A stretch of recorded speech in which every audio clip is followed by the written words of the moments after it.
pas avec toi. La désobéissance. Beaucoup de gens vivent l'humiliation à cause de la désobéissance. Ma soeur, oh moi je ne comprends pas, j'ai trop de déceptions. Dans les mains, quand un homme vient, il me quitte. Ma soeur, est-ce que tu es sûr vraiment que toi et moi on doit s'asseoir pour parler de ça? Si maintenant là tu dois réfléchir par rapport à ce que je dis, est-ce que je dois te donner la chaise pour que toi on cause sur ce sujet-là? Toi-même tu sais qu'à chaque fois qu'un homme veut t'épouser, tu couches avec. Tu es déjà dans la désobéissance. Tu veux que Dieu garde ces mariages-là comment? Il y a quelqu'un qui m'avait choqué pour me dire, pasteur, de toutes les manières, est-ce que vous pensez vraiment qu'il y a un couple fiancé qui se marie sans coucher? Extraordinaire. Je suis sûr qu'il y a quelqu'un aussi qui a dit, ah, mais oui, hein? Moi je ne crois pas. Hein? Extraordinaire. Je lui ai répondu comme ça. Tu sais pourquoi tu crois que c'est impossible? Parce que toi-même tu ne peux pas le faire. C'est tout. C'est comme la psychologie du menteur. Le menteur pense que tout le monde ment. Un grand menteur, il pense que tout le monde ment. Même quand on dit la vérité, lui il voit le mensonge derrière. Parce que lui-même est comme ça.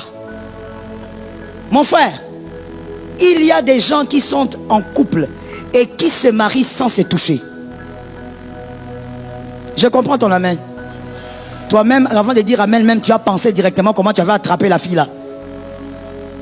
Tu as calculé, tu as dit, ah, ça existe.